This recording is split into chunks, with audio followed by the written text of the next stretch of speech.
let's start by, before I talk about the admission, I want to talk a little bit about Hong Kong as a study destination. Now, for international students, you might have been to Hong Kong for holiday. You might have seen Hong Kong as a tourist destination. But do you know that apart from a metropolitan, Hong Kong is a great study destination? Because number one, if you ask me, number one is very safe. I mentioned that I went to Brazil last month. Has anyone been to Brazil? Brazil? No? Amazing country. Amazing country. I love the people, the food, the scenery. It's almost like Hong Kong, Rio de Janeiro, almost like Hong Kong. The mountain, the beaches, but it's not safe. Everywhere I go, people said, don't go out. Don't take out your phone. I'm like, what? What do you mean? I grew up in Hong Kong. I never thought about, personal safety. You walk around with your phone, looking at your phone and all that, which is not good. Kids, don't do that.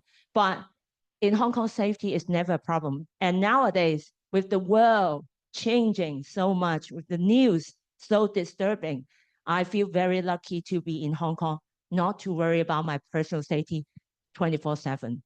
It is also a very well-connected location, right? We're in the center of Asia, and students from around the world, honestly, the economy is in Asia. It's not going to be in other places. And it will be a good place to start building your network and building your own resume.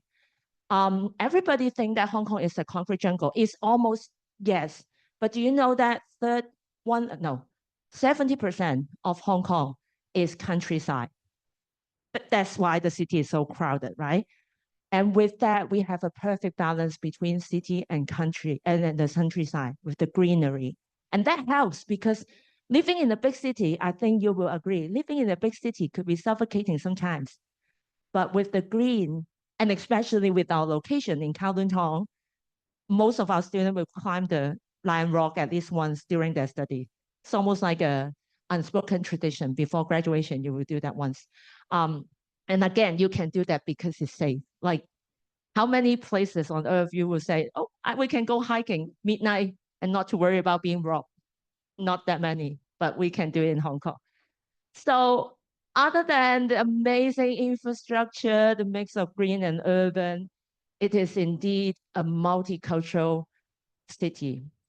Well, for those of you in the audience, of course you know, but those on the webinar, you probably have the question, do I need to know Chinese to study in Hong Kong?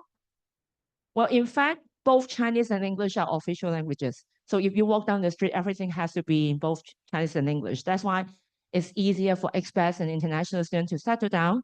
We are also multi-religious. If you are walking down the street, like if you get to visit Hong Kong, you will see temple, churches, mosques. Everybody celebrate their own faith, and it's very diverse. I mean, it's so diverse that we don't really care about it anymore. Like those of you in Hong Kong, you don't go around and tell people, oh, it's very diverse in Hong Kong because we are all from everywhere, right? So I think that's also a big myth for international students thinking, oh, if I come to Hong Kong, I will only meet Hong Kong people. I will only learn Chinese. Yes, you will get to do that, but you will also be able to be exposed to the international community in Hong Kong.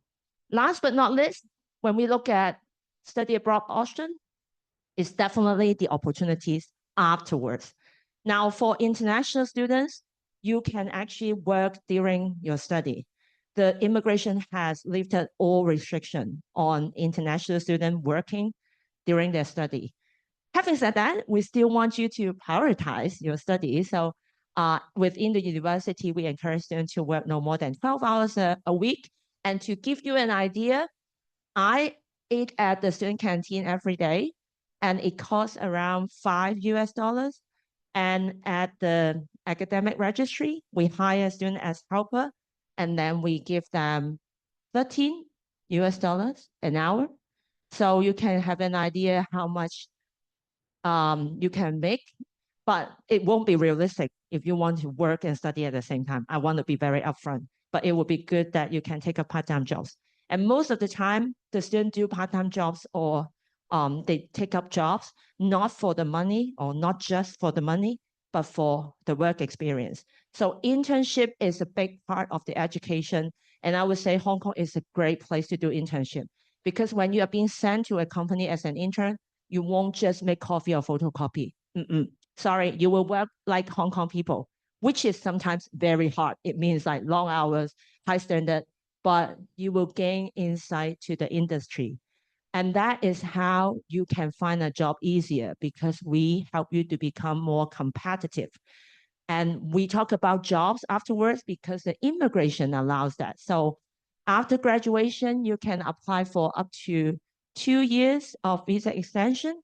And during that 2 years, you are allowed to look for jobs, quit a job. If it doesn't work, you can find another job again. And afterwards, at the end of that 2 years, if you find a permanent job, your employers will help you with the work visa. All right, so that's a very quick overview of Hong Kong. Now let's move on to HABU. Let's see this. Yay! HABU, well, thank you all for coming to the campus today. For those of you online, we are having the open day, the information day, and we have a full house here. The last time I went to an info day was 30 years ago. So I was surprised with the passion and the enthusiasm by students and parents. I don't know what you think of HABU. I personally know quite a bit of the university because there are 8 public universities in Hong Kong. I have worked at 4 of them. I graduated from the 5th one, and this is the 2nd time I work at this university. If you ask me the biggest difference between this one and the other 4 that I know of, this is a community and a family. If you ask me about the students on the screen, I can tell you where they're coming from, not just geographically, but what they have done during the summer, what is their passion, when was the first time I met them, what did they do during their first year, second year, how do they choose their majors, and you don't find it in every single institution. And we are able to do that because of the numbers. If you look at the numbers quickly, the student-teacher ratio is around 11:1. And I know, I mean, for some very smart students, like, really strong in math, they were like, it doesn't say, and it doesn't say much. But let's look at this way. 7,400 undergraduate students, 4-year degrees with honors, right? So for every year divided by 4, every year we only have 1,000 or so students, but we have over 40 different majors. So you can imagine the class could not be that big. It is just what it is. And I think, I don't know if it's, also applies to you guys, but after COVID, I really love the fact that we are in a community, not just like walking into a campus and be one of the numbers. I really love when I walk down the campus, someone will call my name and go, why are you here, Sam? And this is what we offer at HABU. Now, we mentioned a little bit about the language. In Hong Kong, both Chinese and English are official languages. And at the university, English is the medium of instruction, except for Chinese medicine, translation, and Chinese language and culture. Everything else are taught in English. Don't worry about the Chinese proficiency. That is why English proficiency is part of the requirement, not Chinese. Moving forward, some numbers, rankings. I'm sure most of you are looking at rankings. We are happy, we are proud. We have been going up. That's what I love about the school, is progressing. But if you ask me, after 20 years in international education, I do hope that other than ranking, you will also look at the resources, opportunity, and experience an institution can offer you, and whether they are ready to support you to become the person you want to be, not just the rankings. But I understand, if you need some reference, here are the reference points. And we also have some individual programs, strengths, and ranking that we could share with you.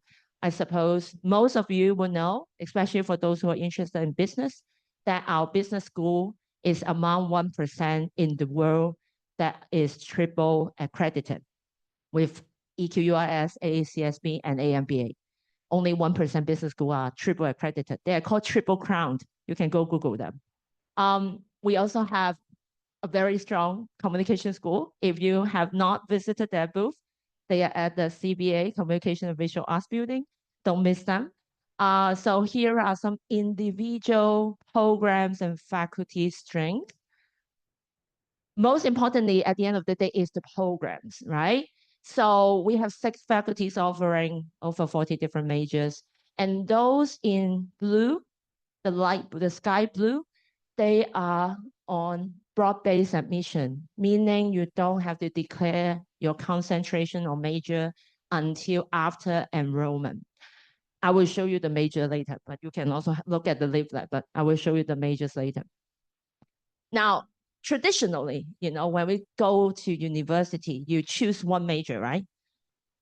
Top double major, maybe. And then you may take a minor or, okay, double minor. That's as much flexibility that you can get, right? But given the changes in the world, and everything is ever changing, everything is interdisciplinary, transdisciplinary. Starting from this year, we are offering a transdisciplinary second majors. And if you look at the side at the list of transdisciplinary second major, you will see that they are very exciting lineup. So it means that you can have a first major. For example, you are crazy about, that would be me, passionate about history. But for some reason, I'm also interested in AI and data science, which is normal because it's 2025. I do coding. I'm a history geek. I love coding. It could be both things, right? So now we allow students to have that option, and you can declare your second major in your third year. Now, if we look at the program list, the 6 faculties and the 40 different majors, I mentioned the broad-based admission just now. Just to give you an example, for example, if you're interested in business, and right now you said, oh, maybe finance, maybe marketing. So in your first year, you can actually apply to BBA year 1 first. And then in your first year, you can take subjects from finance and marketing or entrepreneurship, welfare. Actually, I like the last one, wealth and asset management. That's going to be a very popular one, I can tell. But you don't know yet because you might be 17, 18-year-old. And I've seen it a lot, 17-year-old coming to me and say, I want to be a human resources manager. And I'm like, that's great, but let's give it a try. And then after 1 year, their kid go, actually, I think I'm more of a finance person. I think it's great. So in a sense, you have a taste first before you settle down with one major. And I see a lot of benefit over the years on how students explore their passion. So same thing goes for science, arts and social sciences, creative arts, and communication. Okay, I want to stress it again because we have a lot of latecomers. Everything is in English except for Chinese medicine, Chinese language, and translation. Now, we also have some transdisciplinary majors. We have arts and technology, global entertainment. Art, science, and technology is actually the one that you make up your own major. And then we have innovation in health and social well-being. And last but not least, digital futures and humanities. So if you are not sure which specific major you want to go, maybe this is the right way for you. All right, we talk about the classroom learning, right? I will argue that outside the classroom is almost more important. And these are some of the things that we offer to our students outside of the classroom. Number 1, global outlook. Now, for those of you, particularly for those of you who study in Hong Kong, you might think like, but I want to study abroad. I want to stay in Hong Kong. Who says you will stay in Hong Kong 4 years? Come on, look at the student exchange program. Actually, you know what? Not just student exchange. There are many ways to be exposed to the global community. Now, the easiest one, or the traditional one, will be student exchange. We have 375 exchange partners in 5 continents, and we offer financial aid to students when they go abroad. And other than that, we send students abroad for summer programs, study trips, service learning, MUN competition, and so on. So every year we have, not kidding, over 3,700 students times. So one student can take part in various different activities. And don't tell me that if you study in Hong Kong, you must stay in Hong Kong. That is a myth. It's not just us, everyone else, but if you look at the number of student exchange partners, you will see that we have a very long list in proportion to our student population. We also have an extended program, which is in our Zhuhai campus. And it could be 1 semester or it could be 1 year. Not only that, include education at our Zhuhai campus. It includes 1 week excursion, internship at one of the top 500 companies, and some cross-city cultural tours. So that is another possibilities. And then internship. So I mentioned at the beginning of the presentation, internship is available or is possible for international students and of course the local student as well. And it is across discipline, not just business student can do internship. Any student can do internship. Usually it's referred by the career center or your department. You can also line up yourself. You can discuss with your department whether this is qualified. It could be credit bearing, it could be non-credit bearing. And at a smaller university like us, the great thing is flexible. So for example, one of our Bangladeshi students, he did an amazing internship at HSBC during the summer, and he was being involved in a huge project. By the time when school started in September, he was like, but I'm in this project and it's so important and I really want to carry on. So he talked to his department and they helped him to extend his internship into his first semester while allowing him to take 1 or 2 subjects so that he could complete a 6-month-long HSBC internship. And he is not the only one. And I just love because it wasn't like that for me when I went to uni. I'm 202 years old, in case you are curious. I'm old. And when I went to uni, it doesn't work that way. You follow the rules, like it go like this. And you don't talk to professor like friends. You talk like professor like this. But now, I mean, I'm surprised how my students can actually have the conversation with their professor about the aspiration and change of plans. And the department actually support them. So this is something that is quite unique at what we do at HKBU.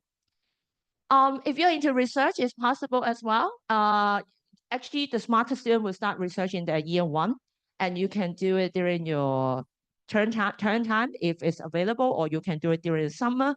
And most of the time, especially during the summer, if you're doing research, you will get a stipend, like a salary.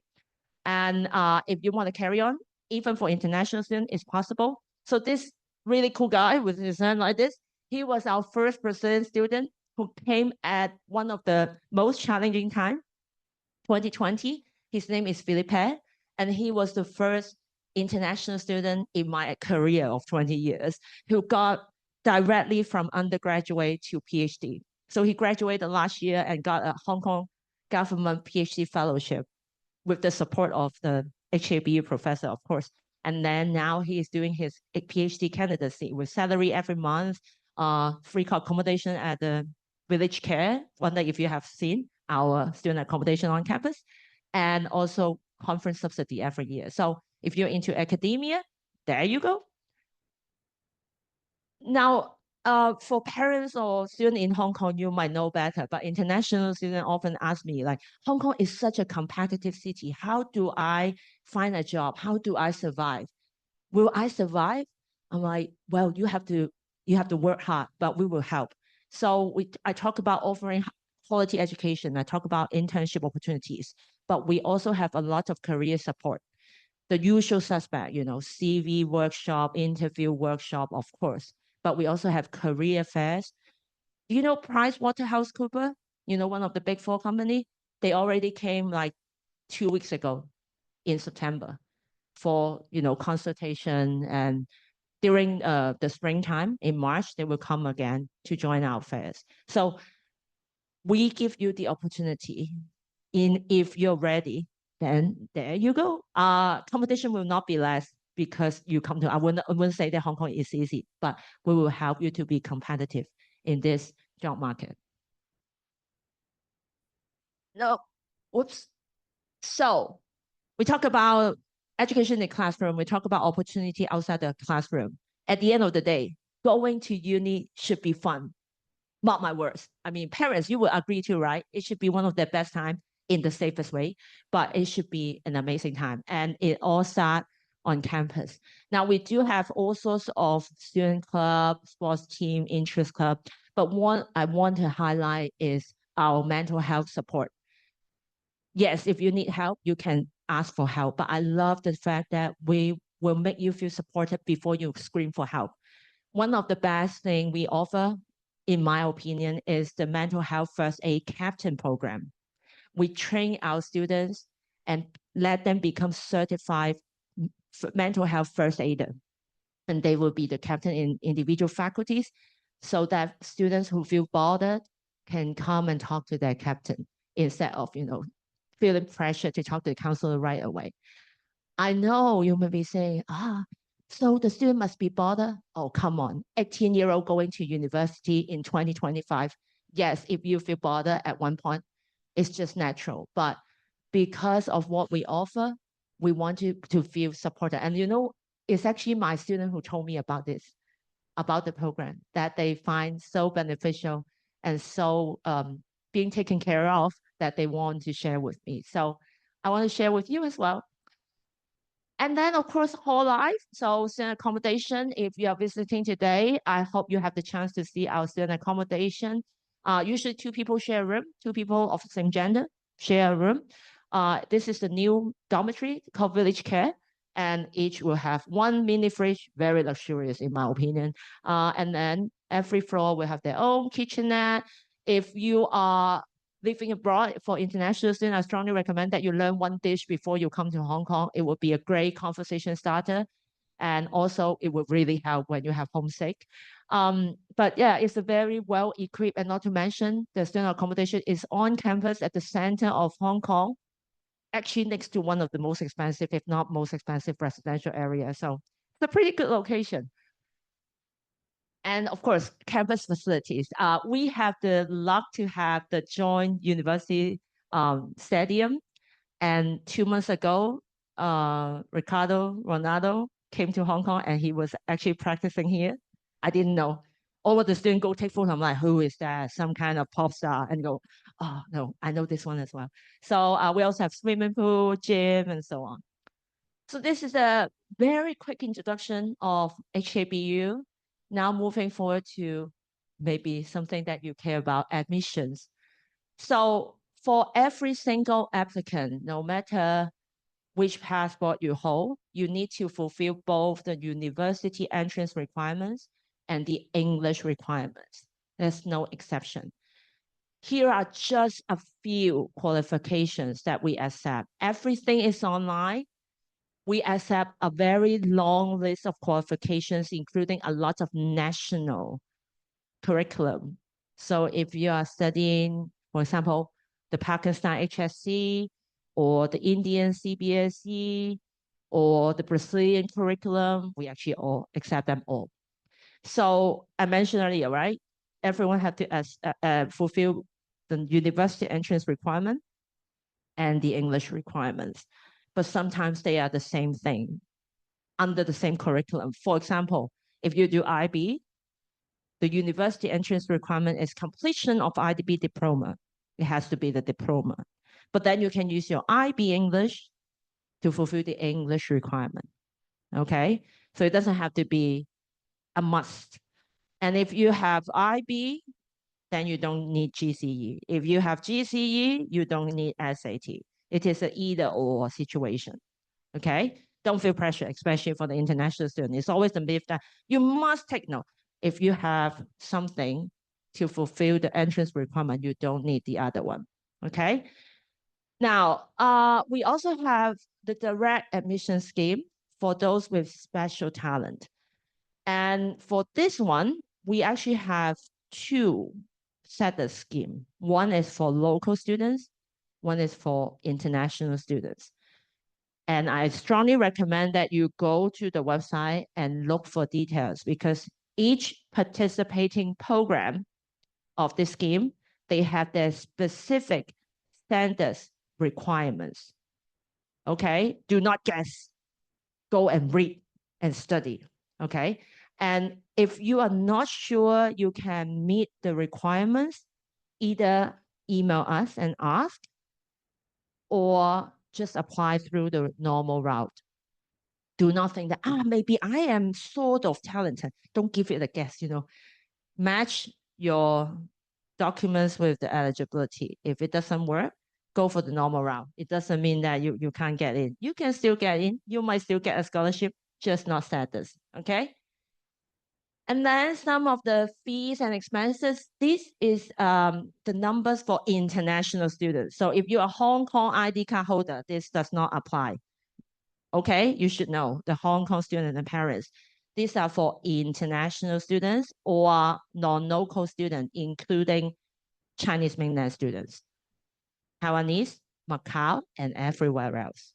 Okay. We also offer scholarship. They are merit-based, meaning we will primarily look at your score and no application is required. And again, because we have scholarship for different groups of students, I strongly recommend that you go online and check the details. Application timeline. So if you are Hong Kong ID card holder or mainland Chinese passport holder, then look at the upper one. There are only 2 rounds. Only 2 rounds. If you are international student, so non-Hong Kong ID or non-Chinese passport, then look at the one underneath. There are 3 rounds of applications. And there are early rounds, main round, and extended round. Both applications are open until end of May. So you have a lot of time to consider. And then last but not least, second last slide, the procedure. So what do? First, you apply and apply directly to the university on our website. We do not work with agent. We do not accept application from third party. You have to be the one who apply. Even for parents, you cannot apply for the student. Please don't do that.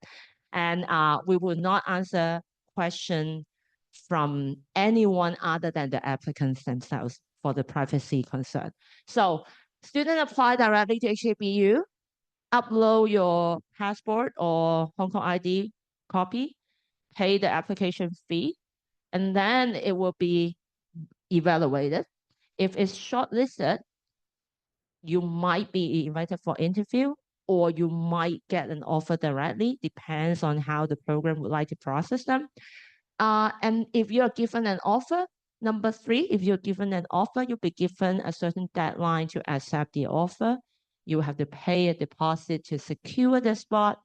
And then we will also ask you to fulfill the condition if it's a conditional offer.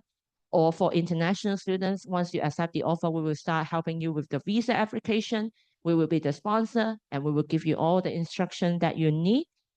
We will also have some transition webinar that help you to prepare for your university study. And of course, there will be orientation and commencement in September. So that's the whole journey. When you apply, definitely need your passport copy.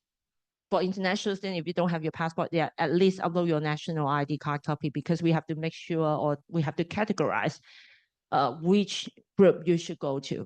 Okay, we need that. That is a must. The second must is your transcript, your latest transcript, like your school report card, the latest one. If your school provide that from year 9 onwards, that's fine. If it's only year 10 onwards, that's fine.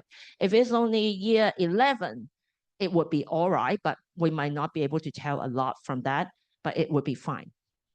If you are studying IB, we need your IB predicted grade. If it's confidential from you, then ask your school to send it to us directly. For A-level student, if you have predicted grade, you should also send that. And again, if it's confidential, ask your school to send it to us. If your curriculum does not provide predicted grade, it's completely fine. Also, you don't need to wait until you get your final result to apply. Let's go back to the timeline. For example, if you are a local student, you apply in the main round, you probably won't have your final exam result, whether you are an IB student or A-level student in December. But it doesn't mean you can't apply. You can apply and you're welcome and encouraged to apply with your predicted grade. And we will evaluate you based on your predicted grade. And there's nothing disadvantage of that because most of the applicants are in the same situation as you are.